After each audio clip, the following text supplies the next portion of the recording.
본 방송에서 제공하는 투자 정보는 투자 판단에 대한 조언입니다.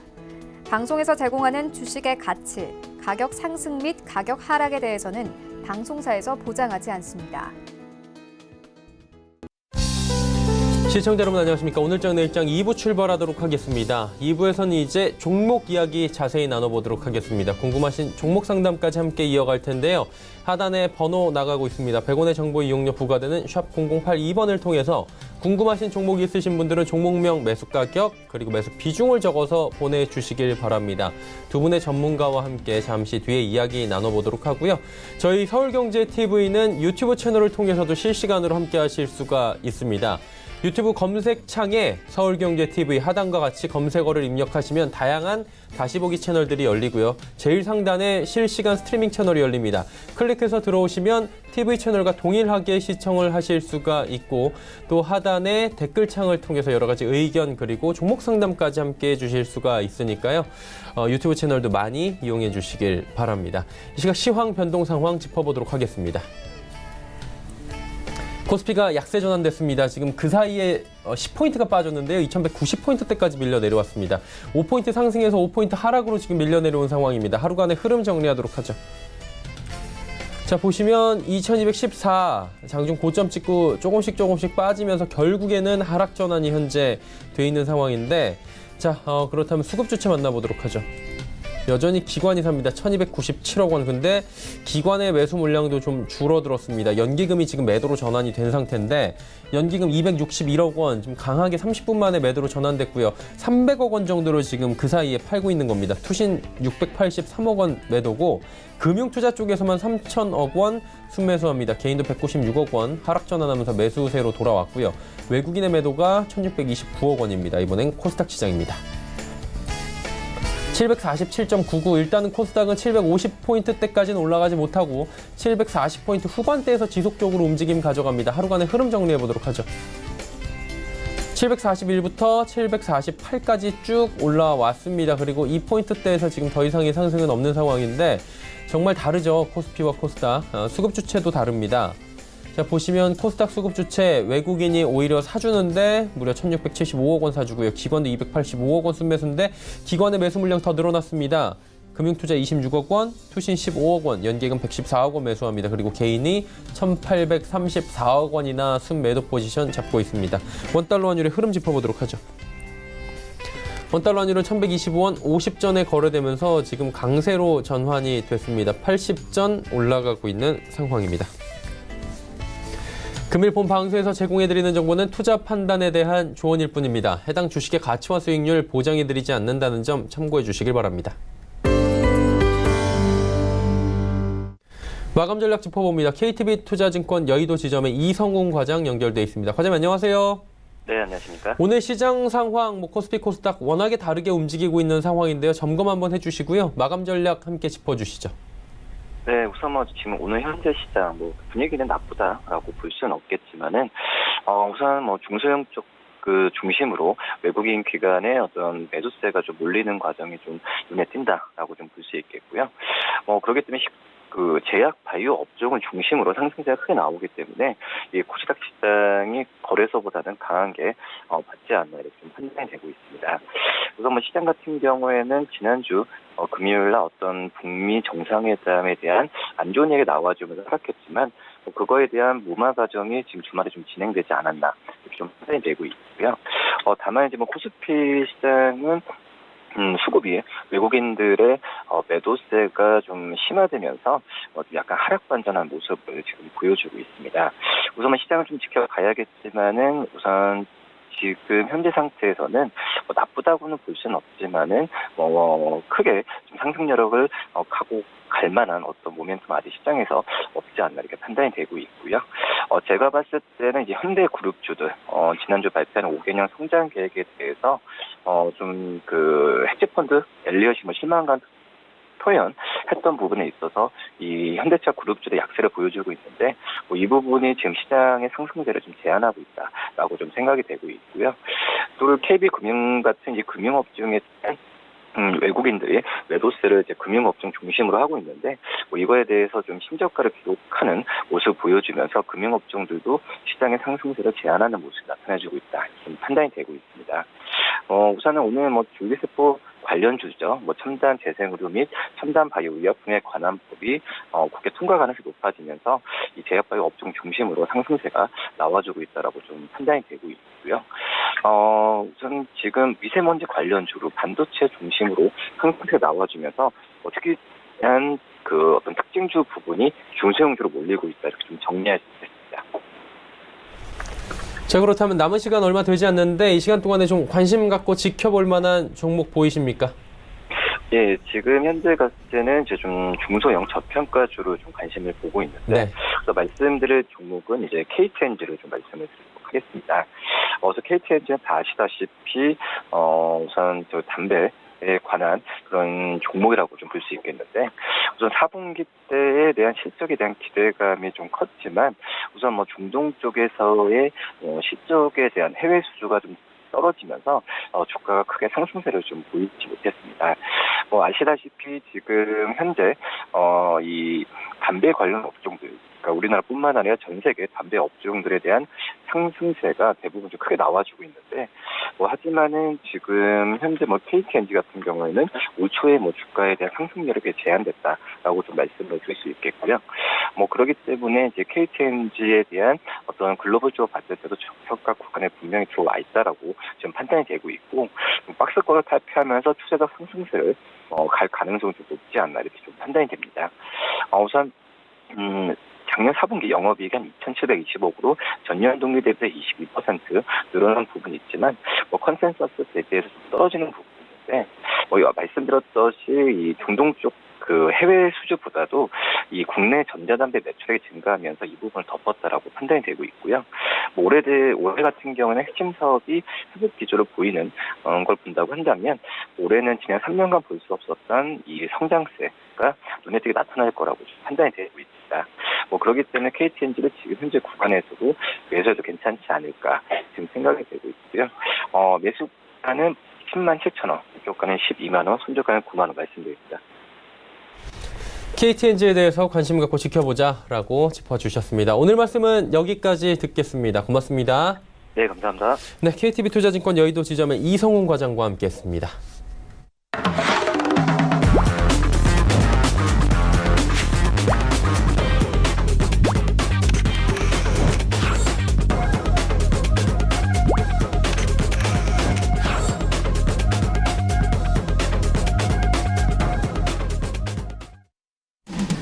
오늘장 내일장 2부 함께하고 계십니다. 레벨업 트레이딩 타임 시간 본격적으로 출발합니다. 함께하시는 두 분의 전문가 바로 소개해드립니다.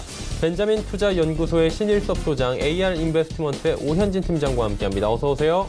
네, 안녕하세요. 예, 먼저 신 소장님부터 출발하도록 하겠습니다. 어떤 종목 준비하셨습니까? 예, 첫 번째 큐리언트입니다. 예. 자, 큐리언트 상장할 때 굉장히 관심이 많았었는데 상장하고 나서 이제 주구장창 주가가 내려오다 보니까 이제 다시 좀 부각이 되기 시작합니다. 올라오고 또 얘기가 나오고 하고요.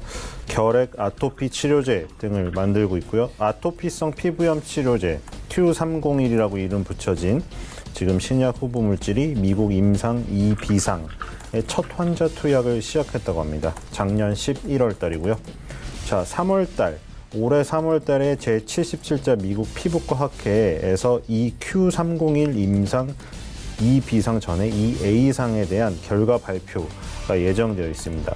오늘 이 아토피성 피부염 치료제 그 Q301 이 임상 결과 발표하는 이 자리인 미국 피부과 학회, 여기에 열리는 업체에 대해서 큐리언트와 또 다른 업체 두 가지 업체가 거론이 되면서 지금 오르고 있습니다. 지금 미국 그 피부과 학회 이 부분 같은 경우에는 미국 내에서 가장 많은 피부과 의사들이 참여하고 있는 학회라고 합니다. 그래서 피부과에 관련된 어떤 그 의견이라던가 이런 결과 발표 자리가 굉장히 중요한, 왜냐하면 실무를 지금 사용을 하는 피부과 의사들이 직접 듣고 그 약이 굉장히 좋다고 생각하면 사용할 수도 있는 그런 자리이기 때문에 굉장히 중요하다고 합니다. 그리고 이때 또 한 가지 다제내성 결핵 치료제 텔라세백, 이거를 또 개발하고 있는데 이거는 범부처 신약 개발 사업단 지원 과제로 선정이 되었습니다. 지금 범부처 신약개발사업단이라고 해서 정부에서 추진하는 이 단체인데 여기서 이제 지원 과제를 선정해서 그 신약 후보 물질들이 이제 임상에 들어갔을 때 어떤 제도적이나 뭐 금전적 지원을 하게 됩니다. 다제네성 결핵에 감염됐을 때 5-6종류의 약물을 최소 2년간 투약해야 되고요. 그리고 여기가 지금 그 치사율이 30%에서 50% 되는 굉장히 좀 악성 결핵입니다. 결핵 중에서도 굉장히 잔인한 결핵이에요. 지금 이 지난 7월 달에 그 미국의 FDA 그리고 남아공 식약처의 승인이 완료된 상태로 지금 임상에 들어가 있고요. 결핵 환자 54명을 대상으로 초기 임상 이상에 들어가 있는 상태입니다.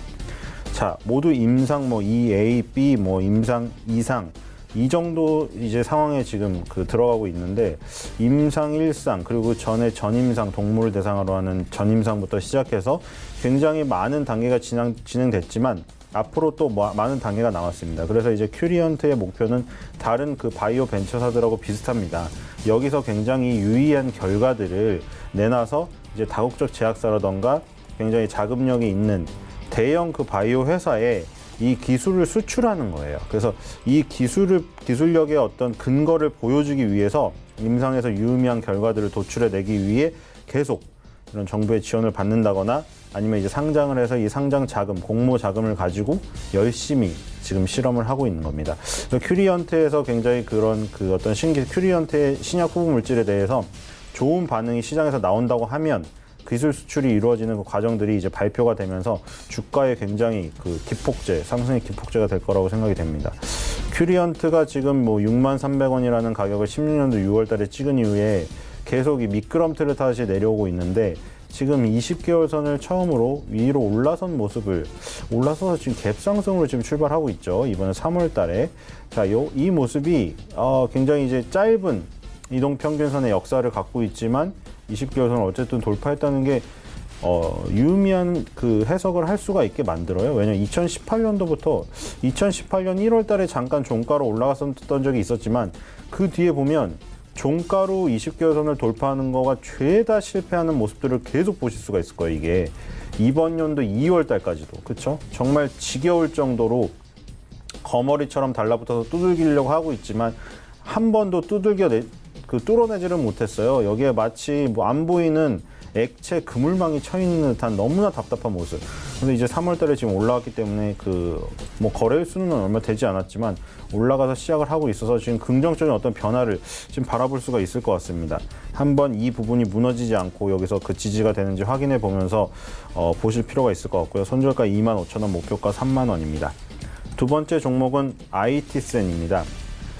자, IT센도 지금 그 장기적으로 하락을 하고 있다가 이제 뭐 약간 밑바닥에서 막 두 번의 바닥을 만들고 뭔가 저점과 고점을 높이는 어떤 기술적인 그동안과는 다른 모습들이 지금 2018년부터 포착이 되고 있죠.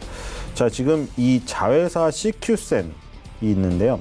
CQ센이 정부 과제로 선정된 지능형 해킹 방어 플랫폼 개발을 완료했습니다. 이제 출시 예정인데요. 지금 그 기존 시장에 그 지능형 해킹 방어 플랫폼을 응용 보안 서비스 사업을 확대할 예정이고요. 작년 9월에 한국금거래소를 인수했고요. 11월에 콤텍 시스템을 인수했습니다. 자, 이 두 가지 회사를 인수한 게 연결고리가 있습니다. 지금 뭐냐면 일단 매출액으로는 2조 원 이상을 확보하는 뭐 공룡이라는 의미가 있지만 그것보다 그 내용이 한국금거래소와 콤텍 시스템이 전혀 연관이 없어 보이지만 지금 하려는 사업이 블록체인 기술을 기반으로 한 센골드라는 플랫폼을 만들려고 하고 있거든요. 센골드는 투자자가 CG 코인 매매를 해서 1GG 코인이 금 1g 가치에 해당됩니다. 자, 그래서 이 블록체인 기술을 기반으로 해서 금거래를 하려고 이 두 개를 매입을 한 거예요. 그래서 지금 콤텍 시스템은 블록체인 기술이 있고 금거래소는 금을 거래하는 거래소예요. 그래서 이제 IT센이 이 두 가지를 확보를 했다는 거는 블록체인 기술을 개발해서 금 투자를 쉽게 할 수 있는 그 사업을 하려고 하는 겁니다. 그래서 새로운 사업을 시작을 했기 때문에 그 기대감에 지금 이끌려서 지금 밑바닥에서 어떤 기술적인 변화가 일어나고 있다고 생각이 됩니다. 손절가는 4,200원이고 목표가는 6,000원입니다. 세 번째는 선익시스템입니다. 선익시스템은 선익시스템도 지금 뭐 주구장창 하락을 하다 또 올라오는 뭔가 변화가 있기 때문에 기술적인 모습이 나타났다고 생각이 되는데요. OLED 패널 제조 공정 중에서 증착 장비 제조 사업을 영위를 하고요. LG 디스플레이의 첫 6세대 OLED 생산 라인에 양산용 증착기를 공급을 하면서 여기서 이제 LG 디스플레이가 이전에는 다른 나라 거 장비를 쓰고 있었는데 선입 시스템이 들어오면서 국산화 장비를 사용하기 시작했습니다. 삼성 디스플레이, BOE, 노발레드 여기 소재 업체 연구용 장비를 공급을 하고요.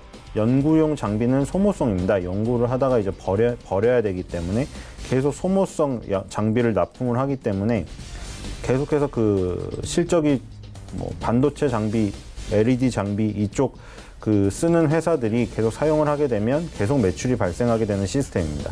그래서 선입 시스템도 지금 2019년도 들어서 주가 흐름이 굉장히 다른 모습이 나오고 있습니다. 이것도 뭐 이동평균선의 역사가 짧지만 10개월 선을 일단 1월 달에 돌파를 하고 2월 달, 3월 달에 그 위에서 놀고 있는 모습이 작년 말에 맞고 떨어지는 모습과는 굉장히 차이가 있습니다.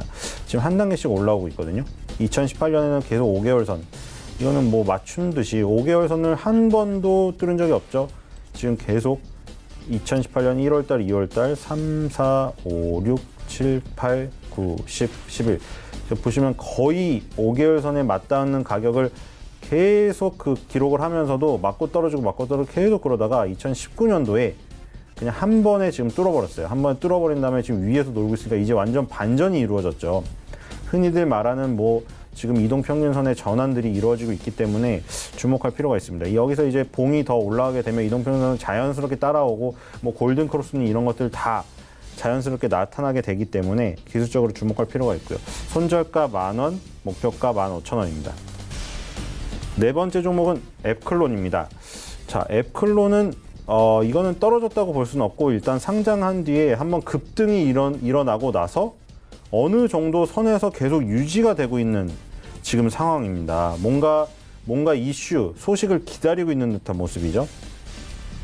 지금 항체 컨트롤을 기반으로 해서 네스트 어피맵 CART죠. 플랫폼 기술을 보유하고 있습니다. 지금 그 네스트 플랫폼 같은 경우에는 신규 에피톱, 항체 결합 부위를 발굴해내는 기술이고요. 허셉틴하고 퍼제타 대비해서 우수한 항암제인 AC101을 개발 중입니다. 허셉틴은 유방암 치료제죠.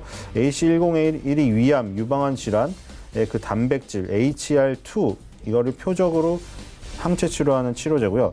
2016년에 중국 상하이 헬리우스 바이오텍의 범중국 판권 기술 이전을 했습니다. 자, 앱클론도 아까 전에 그 바이오 벤처 회사 큐리언트랑 마찬가지입니다.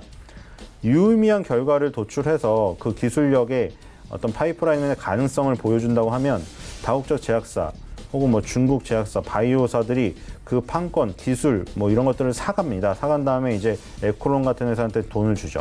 앱클론이 지금 상장하고 나서 공모자금을 끌어와서 그런 그 임상들을 진행을 하고 또 이제 기술 이전들을 하게 되면 계속 이제 돈이 생기고 그 개발하고 있는 파이프라인들에게 또 투자를 할 수가 있어요. 그래서 투자를 해서 또 새롭게 발굴을 하고 계속 그런 방식.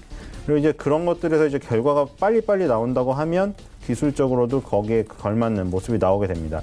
지금 6만 원대라는 선이 아마 굉장히 지금 강력한 매물대를 조성을 하고 있는 것 같아요. 2018년 중반부터 계속 6만 원대 벽에 맡기고 있습니다. 원래 그 전에 2018년도 들어설 때만 해도 2017년에 상장했을 때 당시에 폭등을 한 이유, 폭등을 하고 6만 원대를 지지해서 여기서 이제 다시 레벨업을 하는 게 아닌가 생각을 했는데 아마 여러 가지 절차가 늦어지고 뭐 이런 것 때문에 일단 한 단계 레벨 다운된 것 같아요. 그래서 레벨 다운이 돼서 6만 원 아래 그리고 바닥으로는 4만 원을 하는 이 작은 박스권에 갇혀 있습니다. 그래서 이 박스권을 돌파를 해내야 그 다음 6만 원, 7만 원 라인으로 다시 넘어가는데 자, 지금 이 6만 원 돌파가 굉장히 중요한 것 같습니다. 손절가 53,000원, 목표가 7만 원입니다. 마지막 종목은 한올바이오 파마입니다. 자, 한올바이오 파마는 지금까지 내려가던 종목에서 올라가던 이제 변화가 나타나는 거랑은 틀리게 이미 굉장히 좋은 흐름을 갖추고 있었던 종목이에요. 자가면역 질환 치료제 HL161 임상 2상에 진입했습니다. 자, 지금 보면은 다 아까 큐리언트부터 Q301, 무슨 지금 HL161, 그리고 앱클론의 AC101. 자, 이거 자체적으로 지금 이름을 붙여서 개발하고 있는 개발 후보 물질의 명칭들이잖아요. 그리고 대부분 뭐 임상 1상이니 임상 2상이니 요런 단계들이 진행되고 있죠. 이런 단계들이 진행 중일 때 어떤 부면은 어떤 수출, 다국적 제약사라던가 뭐 바이오 회사의 수출을 추진한다. 이런 소식들이 보통 나와요. 지금 어떤 흐름인지 다 아시겠죠?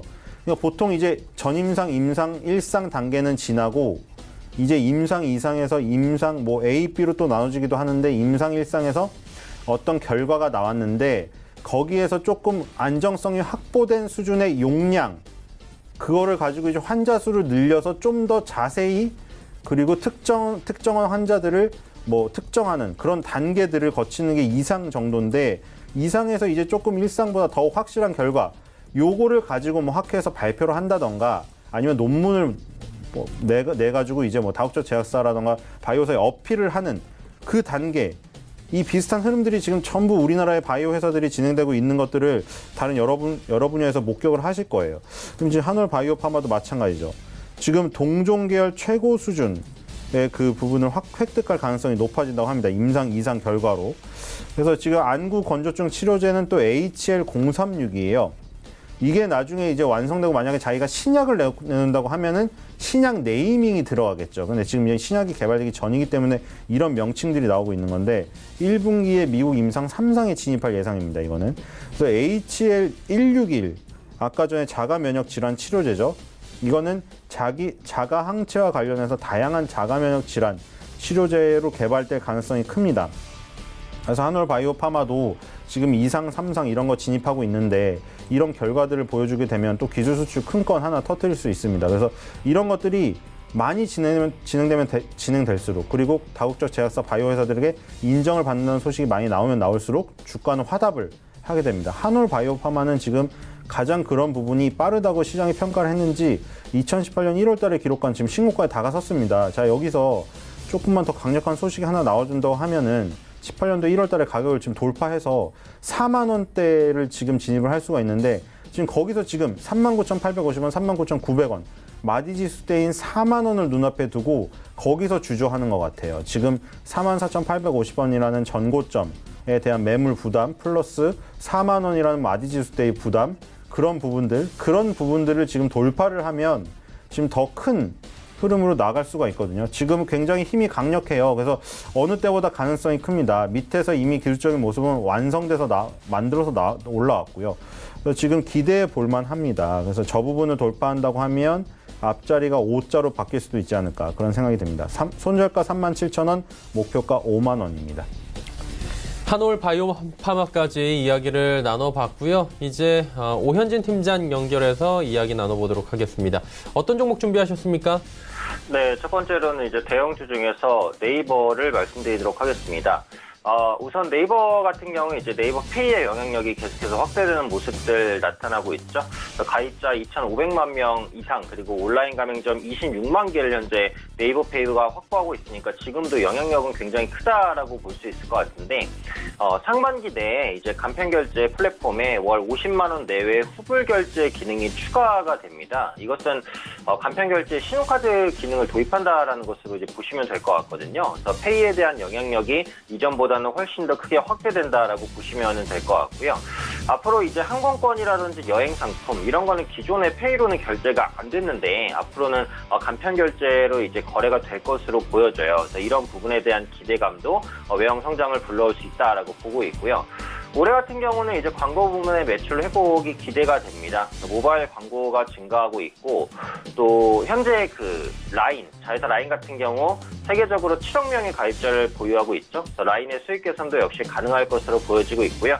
현재 빅데이터를 기반으로 한 사업용의 확대에 대한 기대감도 현재 남아 있습니다. 그래서 아무래도 포털업체이기 때문에 그만큼 방대한 데이터를 가지고 있겠죠. 그래서 이런 데이터 분석 자료를 기업에 판매한다든지 하는 식으로 추가 수익 창출도 가능하기 때문에 이런 부분에 대한 기대감도 같이 한번 가져볼 수 있지 않을까 싶습니다.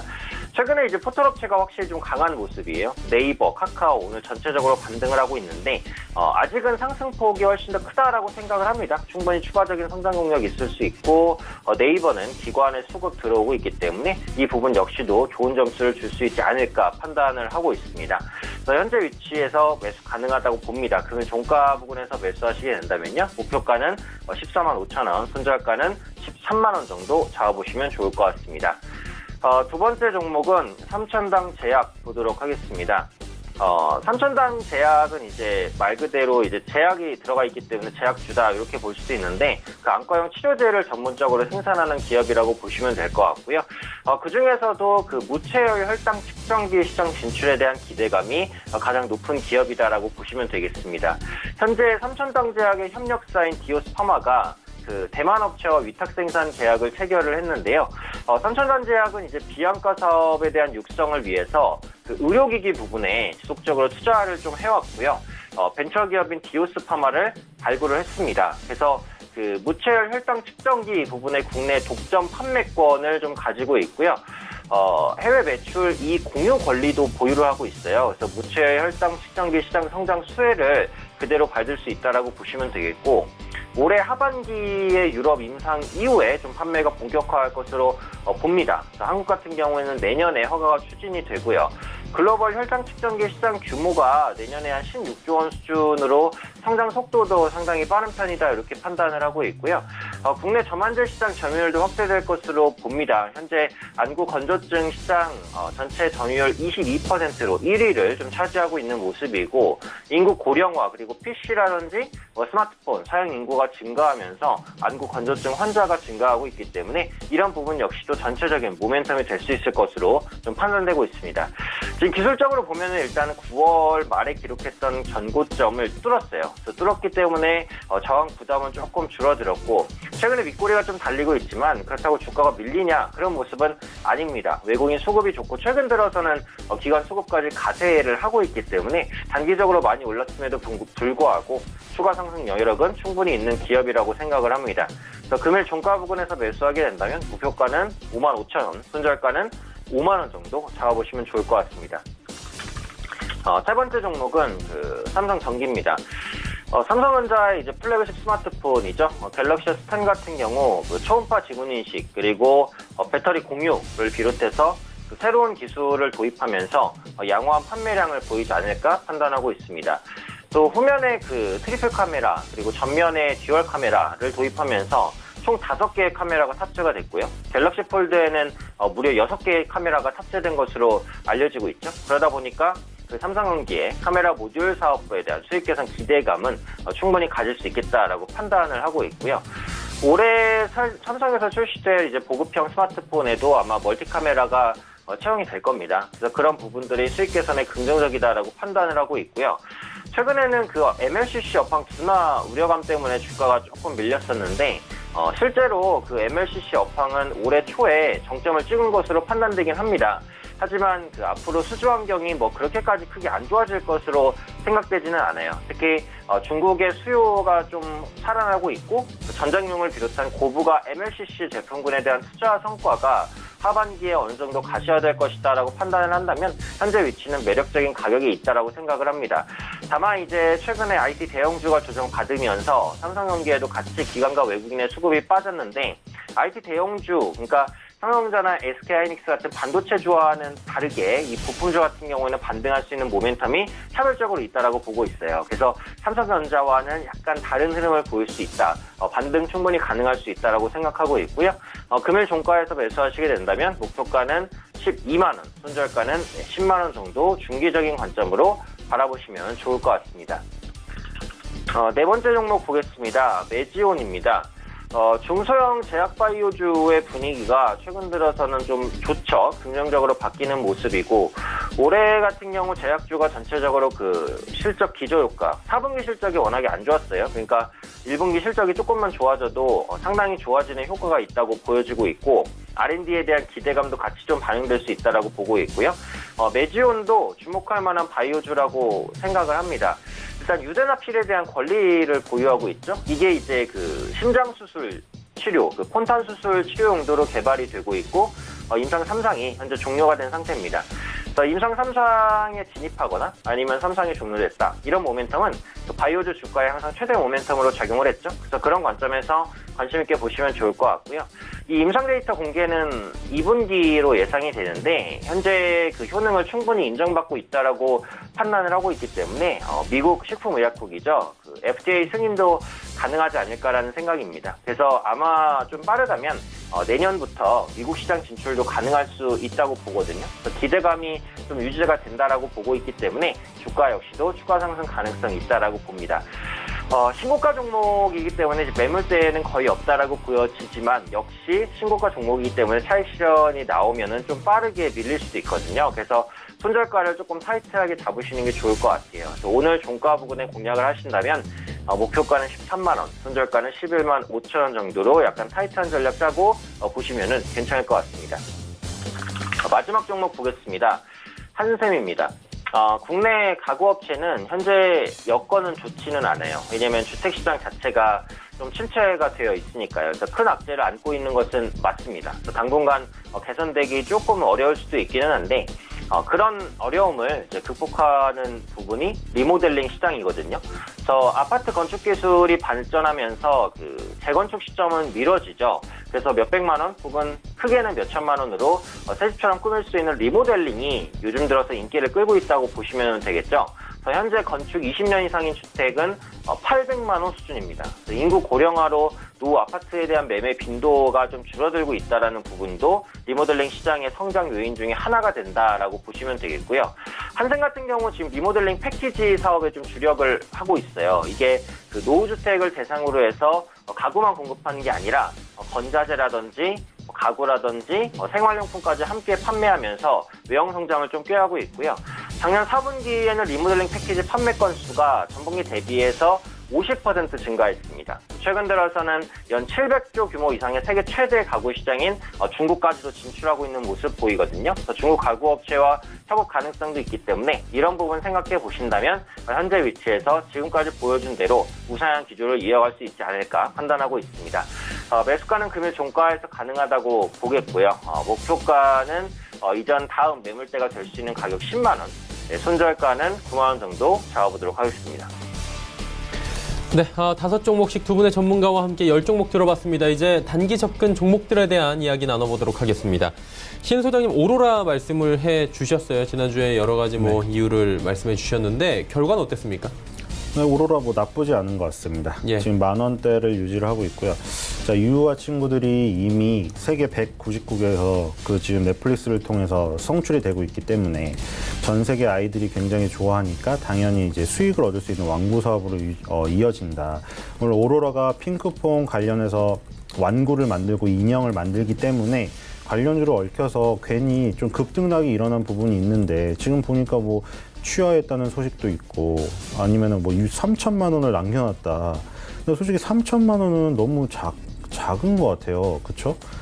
미국 작곡자가 우리나라 법원에다가 지금 신청을 했는데 3천만 원으로 줄였다고 하는데 3천만 원 너무 솔직히 작은 돈이고 그게 그렇게 영향이 있나 싶어요. 그리고 오로라는 지금 스마트 스터디 같은 지금 핑크퐁을 개발하는 회사가 아니라 완구를 만드는데 핑크퐁 완구만 만드는 게 아니라 너무나 많이 만들고 있잖아요. 그래서 이제 그것보다 중요한 거는 유아 친구들을 계속 이제 세계 각국의 그 넷플릭스 가입자가 굉장히 많기 때문에 가입을 한 어린이들이 이제 오로라에서 그 유아 친구들 완구를 사가면 그게 이제 수익으로 바로 연결되는 그게 이제 원소스 멀티유즈의 이제 그 시작점이거든요. 제일 처음에 이제 완구를 사고 특히나 이제 거기서 이제 한 번 보는 게 아니라 교육용 컨텐츠로 연결돼서 예를 들어 월정액으로 결제를 한다고 하면 그거는 또 계속 그 어떤 캐시카우가 되거든요. 그래서 그런 것에서 이제 장기적으로 봤을 때 굉장히 급성장할 수 있는 기업이 아닌가 그런 생각이 듭니다. 출산율이 저하가 되면 저하될수록 힘들 거냐? 그거는 계속 얘기를 드렸는데 지금은 전 세계적인 함께하는 그 지구촌 투자라고 생각을 하시면 돼요. 우리나라가 출산율이 저하가 되는 것만 머릿속에 있으면 이거는 투자는 답이 안 나오는 거죠. 그거는 어떻게 보면 벽을 닫아놓고 생각을 하는 건데 전 세계를 대상으로 장사를 하고 있는 기업한테 우리나라의 출산율을 들이밀면은 이거는 무슨 어디다가 엉뚱한 데다 잣대를 들이밀고 있는 거예요, 지금. 그러니까 오로라는 전 세계 그 아동들을 대상으로 하고 있고, 그리고 우리나라에서 만약 그거를 잣대를 들이민다면 다른 자료가 있죠. 그 우리나라 출산율 저하가 되는데 왜 키즈 산업은 성장하느냐? 한 명이기 때문에 A 포켓, 9 포켓, 10 포켓이 왜 나오겠어요? 10명, 9명 다 할아버지, 할머니들 뭐 다 달려들어가지고 야 하나밖에 없는데 그건 해줘라. 더 좋은 거 해줘라. 예전에 하나 100원짜리 100원으로 표현하면 100원짜리 살 거를 10,000원짜리를 사줘요. 그러니까 그런 면에서는 이제 다 커버가 되는 거고 금액적으로. 그리고 지구촌 전 세계를 대상으로 하고 있다는 거. 그게 중요한 거죠. 거기서 사업이 커 나간다고 하면 지금 시가총액은 몇 배로 성장할 가능성이 있어 보입니다. 네. 오로라 말씀해 주셨고요. 그렇다면 이번 주에 저희가 볼만한 단기 접근 종목이 있습니까? 네, 한울 바이오팜입니다. 네. 자, 지금 상승폭을 더 넓히고 있죠. 7% 가까이 급등하고 있는데, 자, 4만 원이 얼마 남지 않았는데, 이 4만 원이란 마디지수 때의 그런 어떤 개념적인 저항선, 그리고 44,850원이라는 작년 1월 달의 고점, 여기 넘어서려면 정말 강력하게 뚫어야 되거든요.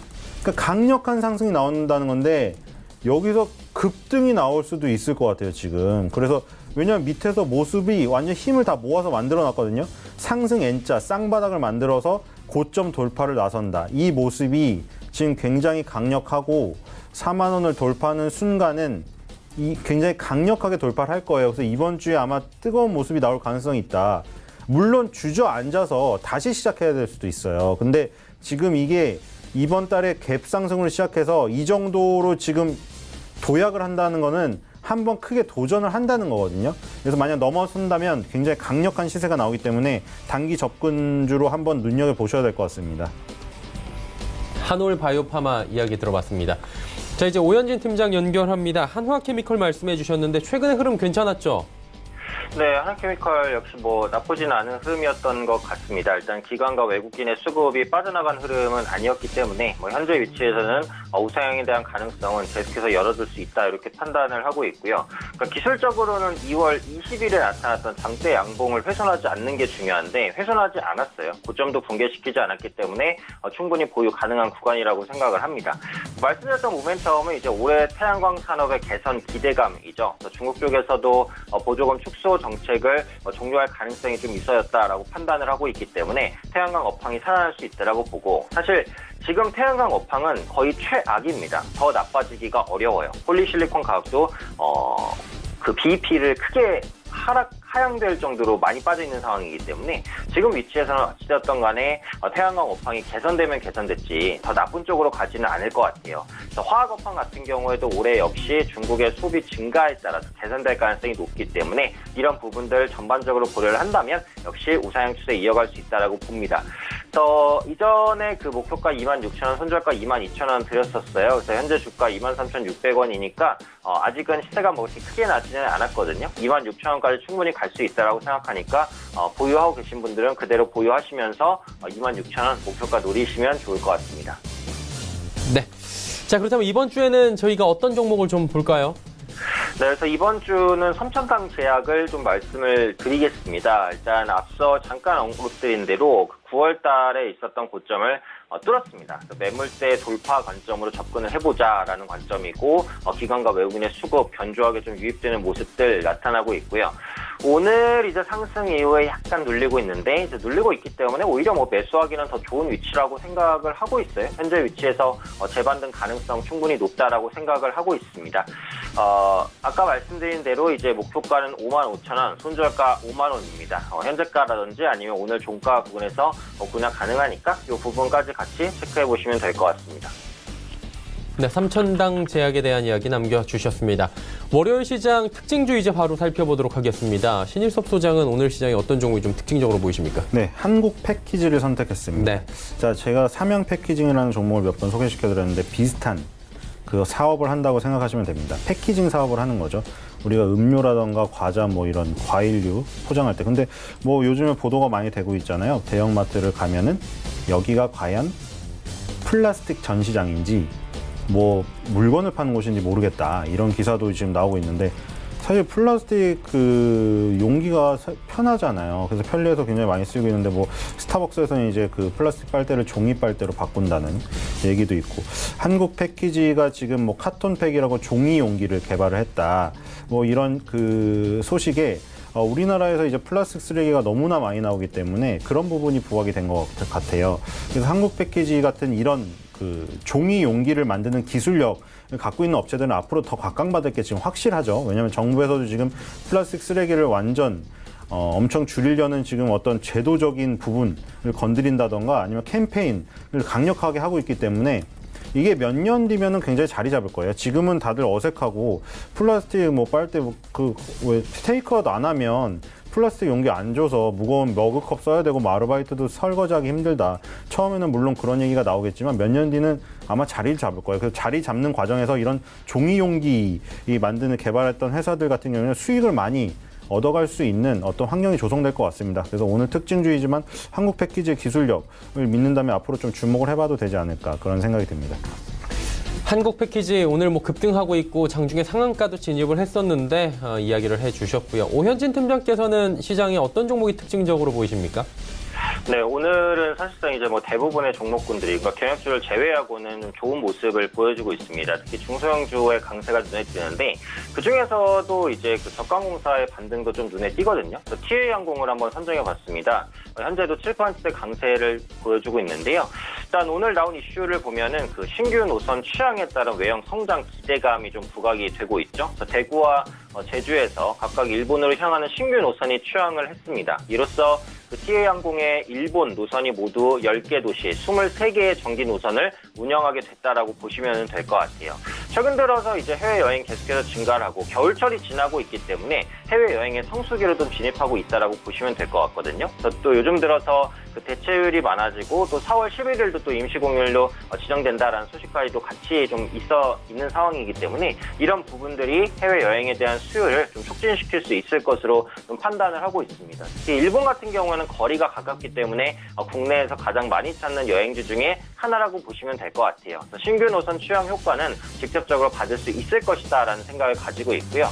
또 국내 LCC 이용객도 지속적으로 증가하고 있죠. 아무래도 대한항공이라든지 아시아나항공 그 대형 항공사 대비해서는 가격적인 메리트가 분명합니다. 갈 때 서비스가 약간 부족한 부분을 감수하고 좀 저렴한 가격에 이용하고자 하는 이용객들이 증가를 하고 있기 때문에 대형 항공사와 다르게 좀 고성장을 이어가고 있다라고 보시면 되겠고요. 이전에 상공회항 사건 때문에 이제 대한항공의 이미지가 조금 안 좋았었던 데 따른 반사 효과도 어느 정도는 가능했다라고 보고 있어요. 그런 만큼 이런 부분들이 주가의 호재로서 작용할 수 있다라고 보고 작년부터 시작하면 이제 고점 대비 주가가 여전히 한 30% 정도는 빠져 있는 가격입니다. 바닥권에서 강하게 수급이 유입됐지만 충분히 추가적인 상승 모멘텀은 있다라고 생각을 합니다. 보유하고 계신 분들은 한 10,000원 선까지는 노릴 수 있는 종목이 아닐까라는 생각 가지고 있고요. 없으신 분들은 조정 시에 신규 관심을 가지시는 전략도 나쁘지 않다 이렇게 말씀드리고 싶습니다. 알겠습니다. 항공주에 대한 이야기 남겨주셨습니다. 지금 3시 19분 향해 달려가고 있고요. 종목 상담 빠르게 이어가 보도록 하겠습니다. 첫 번째 종목은 2913번님의 초록뱀입니다. 1925원의 비중 30%. 대응 전략 궁금하다 하셨는데 신 소장님 어떤 전략 필요합니까? 네, 초록뱀 지금 그 컨텐츠를 굉장히 그 아쉬워하는 지금의 현실에서 초록뱀이라던가 제이 컨텐츠리 이런 회사들의 가치는 앞으로 높아지지 않을까. SBS 컨텐츠 허브 뭐 이런 컨텐츠류 종목들 있잖아요. 왜냐하면 지금 뭐 넷플릭스가 들어오면서 기존 방송 구도를 흔들다 보니 이제 그 기존 방송사들도 넷플릭스한테 잡아먹힐 수는 없잖아요. 그러니까 이게 이케아 들어올 때랑 저는 비슷하다고 좀 약간 보이거든요. 지금 이케아, 한샘이랑 뭐 현대리바트가 지금 약간 주춤하지만 초반에 이케아가 들어왔을 때 다 죽는다고 했거든요. 골목 가구 업체들은 아예 다 죽는다고 했어요, 진짜. 이케아 들어오면 우리 다 죽는다. 근데 이케아 들어와서 그냥 죽는 사람이 어디 있겠어요. 살아나가려고 발버둥을 치니까 매기 효과로 오히려 그 파이가 커지면서 다 같이 컸거든요, 지금. 한샘이나 현대리바트 같은 대형 기업은 더 컸고. 그래서 지금 이런 거 같은데요. 지금 변화를 시도를 안 하다가 오히려 변화를 시도하게 만드는 어떤 경쟁자 혹은 신규 진입자는 이 시장에서 굉장히 좋은 거라고 저는 판단이 돼요. 안 그러면 발전이 없고 주가는 제자리 걸음 아니면 후퇴할 텐데요. 그래서 지금 넷플릭스가 들어오면서 뭐 SK텔레콤하고 지금 그 통신 3사들 뭐 연합해서 또 뭐 넷플릭스에 대항해서 뭐를 만든다고 하는데 어쨌든 OTT라고 불리는 그 서비스가 인터넷 동영상 서비스가 지금까지 우리가 막 정액을 내면서 항상 이제 뭐 내가 보고 싶은 거 골라 못 보고 항상 안 보는 것도 돈을 내야 됐던 이 구도에 금을 가게 만들었기 때문에 아주 긍정적으로 보이고요. 그 긍정적인 흐름 가운데 이 컨텐츠를 갖고 있는 회사들은 몸값이 높아질 수밖에 없어요. 왜냐하면 서로 싸우는데 제일 중요한 건 뭐냐면 컨텐츠 누가 좋은 거 갖고 있느냐. 어딜 가면은 내가 보고 싶은 컨텐츠를 많이 볼 수 있느냐. 이 싸움이거든요. 그러면 그 전에 이력들, 우리가 뭐 자문회사, 투자자문회사라던가 펀드를 투자할 때 트랙 레코드를 보잖아요. 이 회사가 펀드에 얼마나 수익률이 났는가. 이건 똑같죠. 몇 개를 히트를 시켰는가. 지금 초록뱅 같은 경우에는 주몽, 거침없이 하이킥, 올인, 또 오해영, 추노 이 한 뭐 10여 년의 역사 속에서 흥행했던 것들이 속속들이 다 있고 아람브라의 궁전도 있고 지금 이런 것들 때문에 넷플릭스를 비롯해서 이제 새롭게 OTT 서비스를 진행하려는 업체들 이 초록뱀의 컨텐츠를 사갈 가능성이 굉장히 커지고 있어요. 그래서 지금 초록뱀의 주가가 그런 거에 비하면 지금 너무나 못 올랐어요. 못 올랐는데 지금 바닥에 있는데 바닥에서 지금 한번 뜰 가능성이 있지 않나 그런 생각이 듭니다. 그래서 지금 너무 안 뜬 것 같아요. 실적이라던가 이런 제가 얘기 드린 기술적인 상황에 비해서 너무 뜨지가 않았어요. 지금 보시면은 2017년, 18년 해서 매출액 영업이익이 지금 다 늘어나고 있거든요. 물론 영업이익이 막 12배가 늘었다거나 표현하는 게 2017년 1월 달에 12월 달 실적이 너무 안 좋았기 때문에 그것도 기저 효과죠. 기본이 지금 너무 낮았던 효과도 있지만 물론 그 팩트는 맞아요. 12배, 13배가 늘었고 영업이익이 그리고 매출액이 늘었고 어쨌든 바닥에서 지금 재무적인 부분도 턴어라운드 하는 게 확실하죠.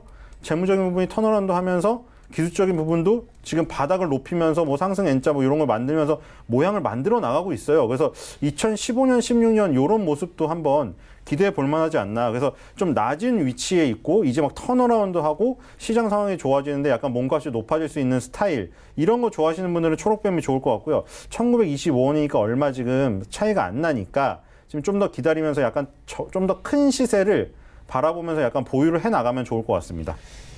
네, 아직까지는 시세가 분출되기 직전인 것 같다. 조금 더 기다려보자라고 말씀을 해주셨고요. 다음 종목 가보도록 하겠습니다. 자, 이번 종목은 이지바이오 종목이고요. 매수가는 7,679원입니다. 0840번님께서 비중은 25%. 여러 번에 걸쳐서 매수하신 걸로 보이는데 오 팀장님 어떻게 하는 게 좋겠습니까?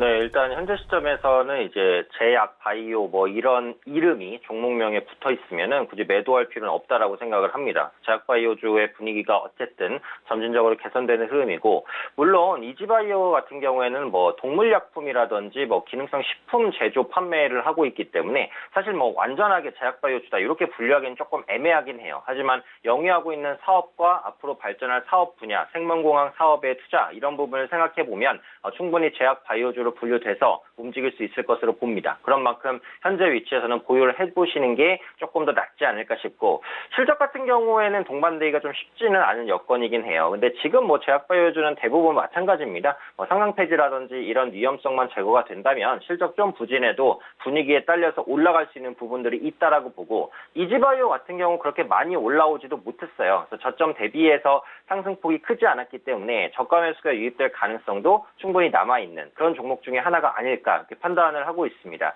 오늘 같은 경우 일단 양봉이 뜨면서 지난주죠. 목요일에 있었던 저점을 메꾸는 양봉이 좀 나타납니다. 오늘 거래가 약간 덜 실린 게 아쉽기는 하지만 어쨌든 바닥권에서 반전 패턴을 보여주고 있다라고 생각을 하고 있기 때문에 보유하시면 되겠고요. 비중 25%면 적절하다고 생각해요. 그래서 추가 매수까지 하기에는 조금 애매하니까 보유하고 계신 그 비중 그대로 보유를 하시면서 반등 기다려보시면 좋겠고요. 매수가까지 가기는 시간이 너무 오래 걸릴 것 같아서 일단 목표가는 7,000원까지 드리겠습니다. 7,000원 정도 가면은 일단 보유 물량을 정리를 하시고 다른 종목으로 좀 복구를 해보시는 게 괜찮지 않을까 싶고요. 손절가는 굳이 정할 필요는 없다고 생각하지만 그래도 한번 잡아보자면 6,000원 정도. 그래서 종합적으로는 현재 위치에서는 좀 편안하게 보유를 해보자라는 관점이고요. 목표가는 7,000원, 손절가는 6,000원 말씀드리겠습니다. 네, 다음 종목 한 종목 더 짧게 가보도록 하겠습니다. 9190번님께서 BGF 1,450원의 비중 절반 매도 여부 궁금하다 하셨는데 사실 BGF와 BGF 리테일이 분할 상장한 이후에 주가 행보가 너무나 다르기 때문에 고민이 많으실 것 같은데요. 신 소장님 어떻게 하는 게 좋겠습니까? 예, 좀 너무 아쉽네요. 지금 BGF 리테일이 어떻게 보면 우리가 말하는 그 CU 편의점의 본산이고요. BGF는 이제 모기업인데 사실 차트로 보면 BGF가 그 전에 그 차트였기 때문에 너무 이게 좀 생경하시죠. 왜냐하면 BGF 엄청나게 올랐잖아요. 그러니까 이전에 BGF 리테일이 BGF가 된 거예요, 차트가. 근데 엄청 올랐고 지금 55,000원 선도 돌파를 했었는데 거기서 분할이 일어난 뒤에 지금 뭐 차트는 이게 완전 성격이 변해버렸으니까 지금 이렇게 돼버리니까 어색한 거죠. 그리고 사실 그 전에 이제 BGF 리테일, 그다음에 BGF 리테일로 이제 독립이 되어서 이런 식으로 지금 사실 유지를 하고 있거든요. 지금 뭐 여러 가지 이슈가 있음에도 불구하고, 그렇죠? 편의점에 불리한 이슈가 있음에도 불구하고. 그래서 이게 좀 나눠서 했다면 어떻을까? 아니면은 그 전에 갖고 있었다면은 그 비중을 그대로 두 개를 갖고 있었으면 어땠을까? 제 생각에는 BGF의 한 방에 더 싫으신 것 같아요. 근데 BGF도 지금 이거는 지금 너무 빠졌다고 저는 생각이 됩니다. 그래서 일단 보유를 하시고 가시는 게 나을 것 같아요. 지금 50%를 매도할 타이밍이 아니기 때문에 일단 가지고 가시고요. 좀 더 기다렸다가 다시 한번 BGF를 주시면 좋을 것 같습니다. 네, 알겠습니다. BGF에 대해서 이야기를 나눠봤습니다. 자, 이제 마감 지수 정리하도록 하겠습니다. 코스피부터 만나보죠. 코스피가 2191포인트대입니다. 낙폭을 거의 뭐 줄이지 못하고 있는 상황이고요. 3.5포인트 지금 하락하고 있습니다. 하루간의 흐름 정리해 보도록 하죠. 보시면 2214부터 쭉 빠지면서 2200포인트가 장중에 무너졌고요. 2190포인트대까지도 무너진 적이 있습니다. 현재는 2190포인트 회복을 했는데 저점 부근 하회하면서 답답한 흐름은 여전히 이어가고 있습니다. 수급 주체 만나보도록 하죠. 수급 주체 보시면 개인 기관은 사고요. 외국인 팝니다. 외국인의 매도 물량은 1789억 원이나 현재 나오고 있는 상황이고 기관 개인 삽니다. 기관이 1190억 원, 개인은 390억 원 삽니다. 기관 가운데선 금융투자가 3135억 원 삽니다. 투신 연기금 파는데 연기금의 매도 물량이 전 시간대까지만 해도 한 40분 전까지만 해도 300억 원 정도 매도였는데 현재는 160억 원 매도, 매도세는 조금 줄어들었고요. 투신은 여전히 785억 원이나 매도합니다. 시가총액 상위 종목들의 흐름 살펴보도록 하죠. 삼성전자 보합, 약보합 오가고 있고 SK하이닉스 역시 보합, 약보합, 강보합 오가면서 오늘 전기, 전자 업종은 전체적으로 보합세고 화학 관련 종목들은 약보합세, 그리고 오늘은 제약바이오주들이 잘 가는 날이다라고 보시면 됩니다. 그동안 많이 눌려 있었는데 셀트리온 오늘 소폭 상승하고요. 6위부터 10위 종목들 살펴보도록 하죠. 현대차가 무려 4% 가까이 빠집니다. 운송장비가 가장 많이 빠집니다. 오늘 삼성바이오로직스도 강보합권 유지를 합니다. 한국전력, 포스코, 네이버 올라가는데 특히나 네이버의 상승폭이 가장 큽니다. 이번엔 코스닥 시장입니다. 코스닥은 747.77포인트, 여전히 740포인트 후반대에서 움직이면서 750포인트대까지 거의 근접하게 올라옵니다. 2%가 넘는 급등인데 거래소와는 다른 흐름을 보입니다. 하루간의 흐름 살펴보면 역시나 그래프 모양도 다릅니다. 741부터 출발해서 장중 고점 이미 정오 지나면서 만들었고요. 고점에서 더 이상 밀리지 않고 계속해서 747, 748포인트대 움직이고 있는 강세장의 흐름을 보여줍니다. 수급 주체 만나보면 강세장에서 외국인 기관의 쌍끌이 매수가 여전히 유효합니다. 외국인 1682억 원, 거래소와는 상반된 흐름이고요. 기관 코스닥에서도 삽니다. 425억 원 사는데 전주체가 골고루 사고 연기금, 금융투자, 투신 모두 소폭씩 사고 특히나 연기금이 가장 많이 삽니다. 178억 원 사고 개인은 1972억 원이나 대량 매도가 현재 나오고 있는 상황입니다. 자, 그렇다면 시가총액 상위 종목들의 흐름 마지막으로 짚어볼 텐데 신라젠 급등 흐름으로 장 후반에 변동이 됐습니다. 78,200원대까지 올라오면서 5% 급등이고요. 셀트리온 헬스케어 역시 2%의 좋은 흐름 가져갑니다. CJ ENM, 포스코 캠텍은 1% 중반대의 약세지만 바이로메드 역시 29만 원대까지 터치하면서 4%가 넘는 급등 흐름 가져갑니다. 이번엔 6위부터 10위 종목들 마지막으로 체크합니다. HLB 역시 4% 가까운 상승, 메디톡스도 장중에 4% 내외의 좋은 흐름 여전히 유지를 하고요. 코오롱 티슈진 역시 4만 원 돌파한 이후에 2.36% 상승합니다. 그리고 펄어비스가 오늘 6%, 7%대의 약세가 보여지고 있고 스튜디오 드래곤 역시 엔터주들이 오늘 전체적으로 게임 엔터주들 어렵습니다. 스튜디오 드래곤 1%의 약세 흐름 가져갑니다.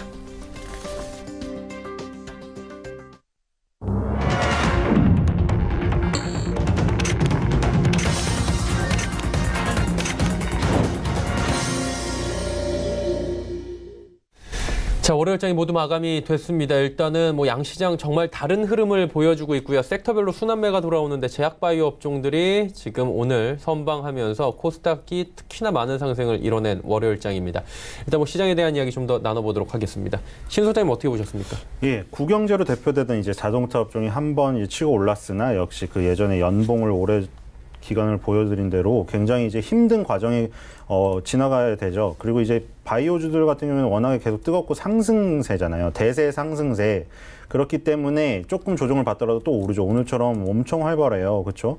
오늘 뭐 휴젤은 10.60% 올리면서 20위 안에 코스닥 종목 중에 최고 상승률 기록을 한 것 같아요. 그래서 게임주는 또 오르려다가 바이오주가 득세를 해버리니까 얘네가 죽어버리고. 그러니까 오늘 메디톡스, 휴젤 이쪽 라인이 또 강한 것 같아요. 그리고 신라젠도 강하고 다 강한데, 그리고 지금 거래소 같은 경우에는 뭐 운수 장비의 그 하락세가 강했다. 그래서 운송 장비가 2.12%로 업종 꼴등을 기록을 했는데, 종이 목재 업종이 또 저번에도 한번 이런 것 같았는데요. 그렇죠? 종이 목재 업종이 1등에 올랐는데 오늘 또 1등이에요.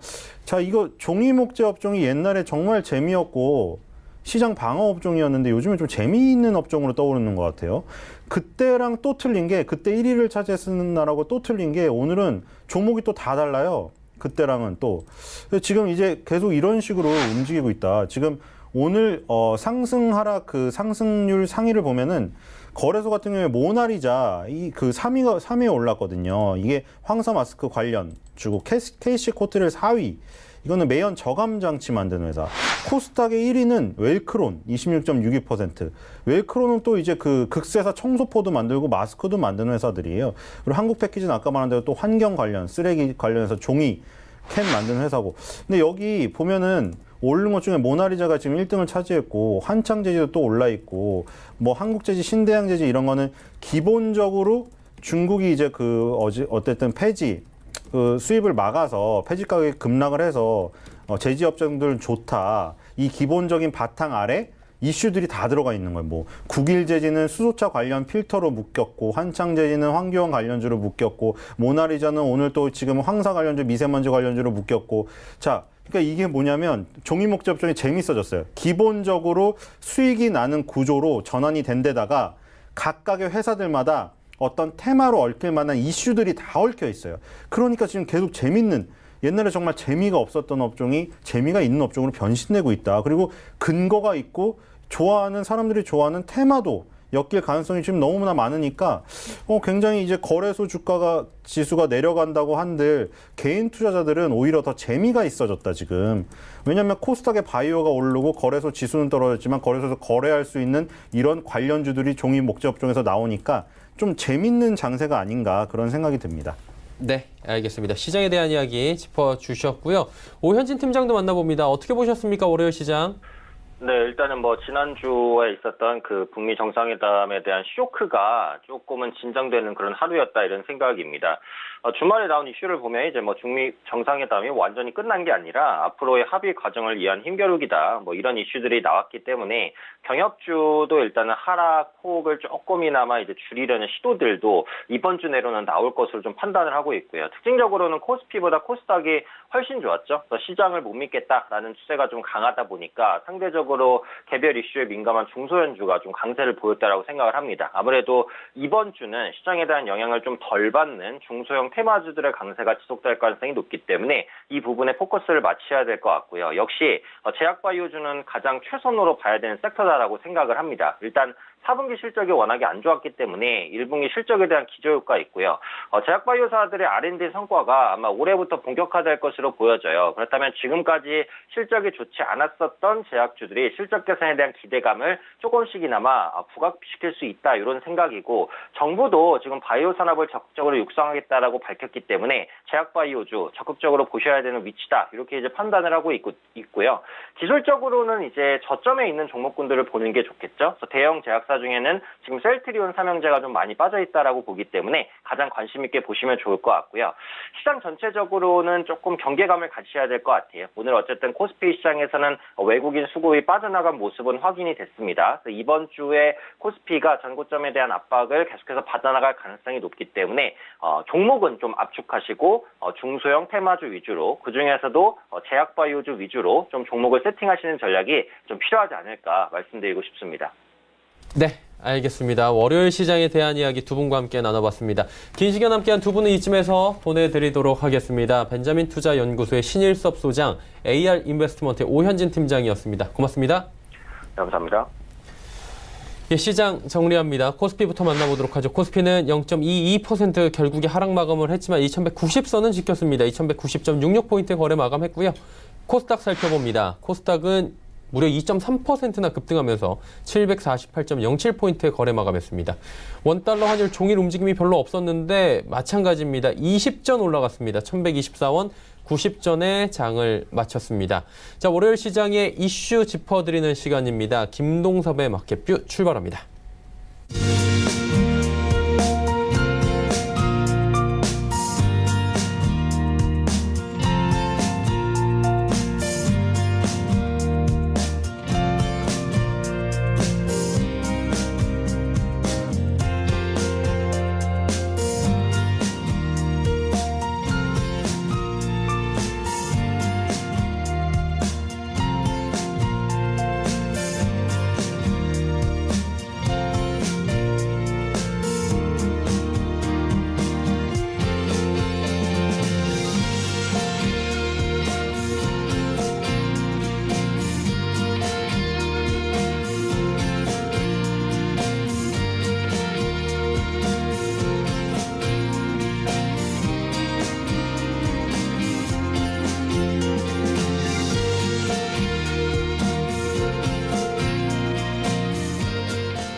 안녕하세요.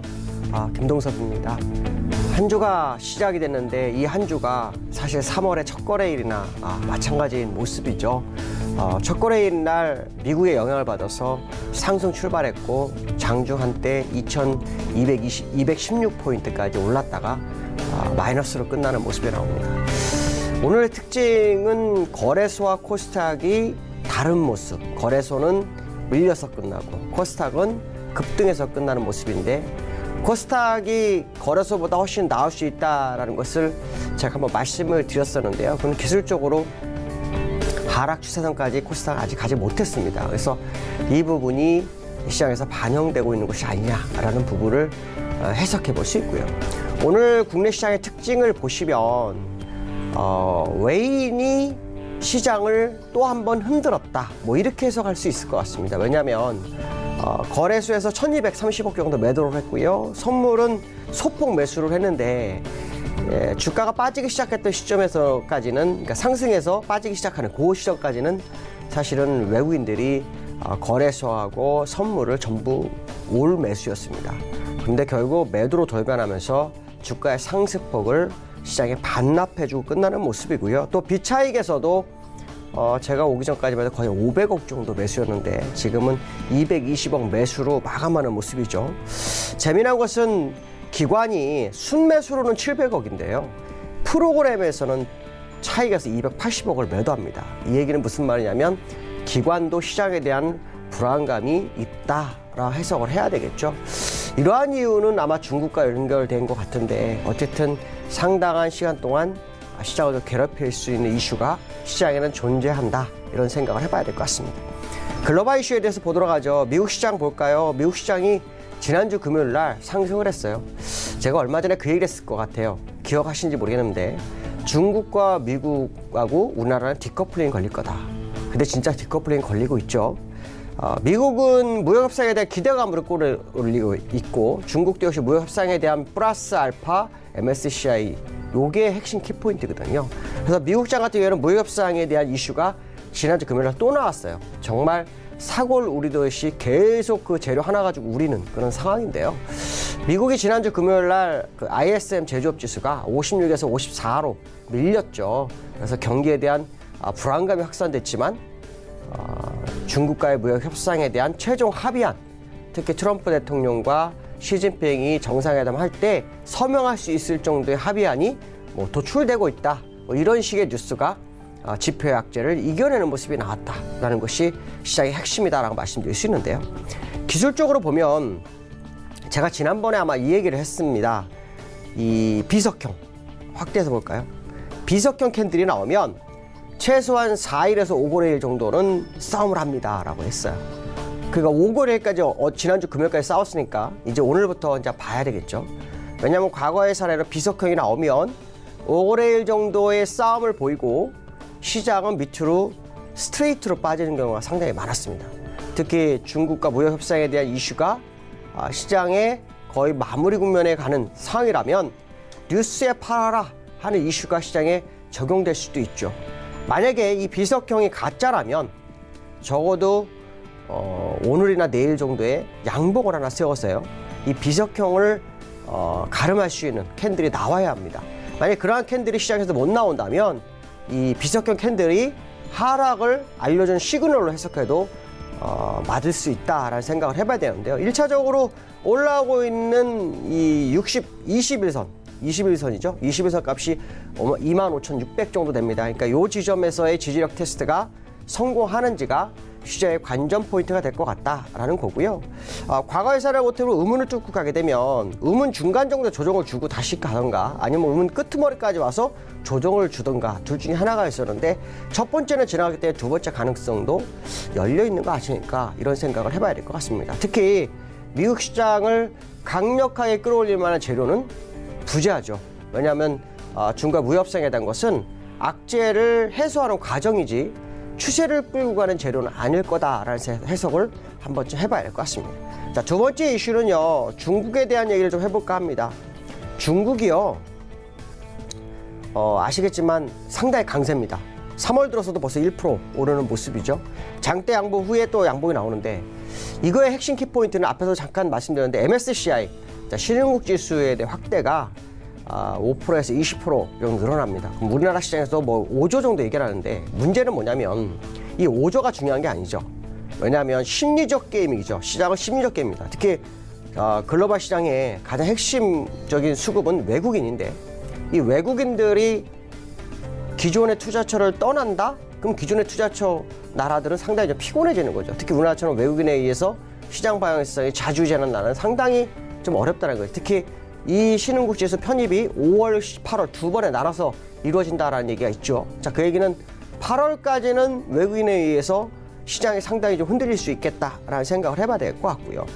중국장이 이렇게 오르는데 적어도 60월선에 해당되는 3040은 뚫어줘야 진짜일 거다라는 생각을 한 번쯤 해봐야 될 것 같고요. 특히 MSCI 신흥국 지수에 대한 수급에 의한 상승이 더 중요하다고 볼 수는 없습니다. 왜냐하면 수급이 아무리 좋아도 경기가 나빠지면 상승은 일시적으로 끝난다라고 봐야 되겠죠. 그렇다면 미연에 이만큼 오른 것이 아닐까라고 생각했을 때 추가적인 상승이 있을지에 대한 의문점을 하나 가져야 되고요.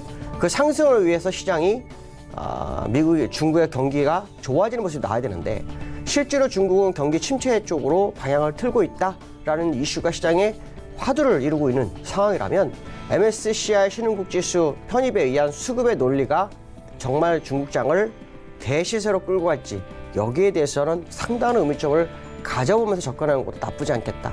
제가 볼 때는 적어도 이러한 이슈를 가지고 지난번에 외국인들이 중국 시장을 진입했을 때 그 모습, 그때의 물량을 평단가를 맞춰서 빠져나가는 그런 전략도 있을 수 있겠다라는 생각하는데요. 어쨌든 신흥국 지수에 편입이 되면 투자금은 늘어나기 때문에 그러한 이슈가 좀 줄어들 수 있는 것은 있습니다. 그러나 앞에서 말씀드린 것처럼 또 다른 트리거에 불을 붙이는 어떤 이슈가 없으면 상승은 제한될 수 있다는 생각을 해봐야 될 것 같습니다. 자, 내일 일장에 대해서 한번 보도록 하죠. 국내 시장 오늘 코스피는 하락, 그 다음 코스닥은 상승. 코스닥은 바이오 업종들이 시장을 이끌어주고 코스피는 반도체 시장이 시장을 끌어내리는 모습이 나왔죠. 재미난 것은 뭐냐면 반도체 시장이 우리나라에서 차지하는 비중이 얼마나 큰가 이걸 한번 생각해야 됩니다. 우리나라가 수출에서 계속 흑자가 나고 있었던 것 중에 하나가 뭐냐면 반도체 수출이 핵심 키포인트였는데 반도체 수출이 3개월 연속으로 내려가고 있는 상황이라고 본다면 우리는 어떤 종목에 관심을 가져야 될까라는 생각을 해봐야 됩니다. 첫 번째 종목은 반도체 관련 종목은 삼성전자겠죠. 삼성전자가 만약에 여기서 추세를 뚫지 못하고 추세 하단으로 밀려버리는 상황이 발생한다면 국내 시장이 아직도 하락이 많이 남을 수 있죠. 왜냐하면 지난번에 삼성전자가 이 가격이죠. 36,000원 밑에서 올라올 때, 자, 올라올 때부터 올라온 지수 대비 사실 우리나라 지수 오른 거는 그렇게 크지가 않다는 말이죠. 근데 삼성전자가 지금 떨어진다. 자, 떨어지는 상황 속에서 주가의 흐름, 이것은 상당히 의미가 크다는 거죠. 무슨 말이냐면 지난번 하단선이 지지점이 될지에 대한 의문점을 갈 수 있다는 거고요.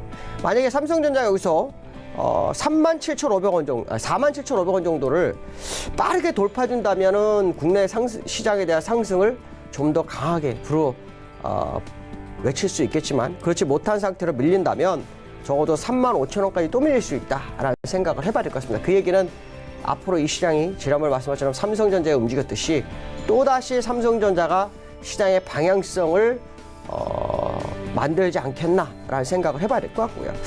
코스닥에 대한 얘기 잠깐 좀 할까 합니다. 코스닥이 지금 제가 아마 그 얘기를 했어요.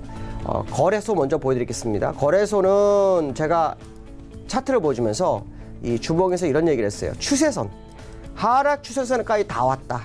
다 왔기 때문에 돌파가 되는지를 확인해야 될 것이다 라는 얘기를 했었죠. 그러면서 제가 무슨 얘기를 했냐면 코스닥을 보여드렸어요. 코스닥을 보여주면서 무슨 얘기를 했냐면 아직 하락 추세선의 공간이 남았는데 780까지 남은 것 같습니다. 아마 그 얘기를 했을 것 같습니다. 자, 780까지 남았다는 얘기는 아직도 공간이 남아있다는 거죠. 그러니까 코스피와 코스닥이 같이 내려와야 되는데 코스닥의 목표치를 채우지 못했기 때문에 코스피는 흔들지언정 코스닥은 올라갈 소지가 굉장히 크다는 거고 지금 748포인트가 약 32포인트가 더 남아있는 상태죠. 그렇다면 결국 한 3, 4% 정도의 상승률이 더 남아있는 것이 아니냐라는 부분인데 중요한 것은 이것이 추세를 뚫고 가는 것이 아니라 할괴를 주는 것이 아니냐라는 생각을 한 번쯤 해봐야 될 것 같습니다. 오늘 여기까지 하겠습니다. 감사합니다.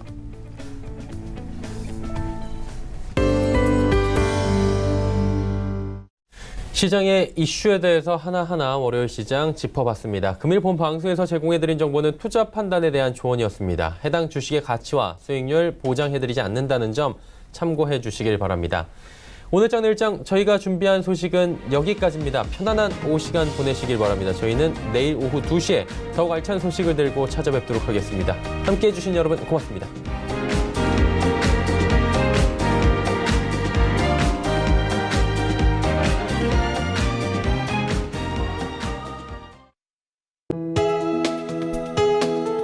본 방송에서 제공하는 투자 정보는 투자 판단에 대한 조언입니다. 방송에서 제공하는 주식의 가치, 가격 상승 및 가격 하락에 대해서는 방송사에서 보장하지 않습니다.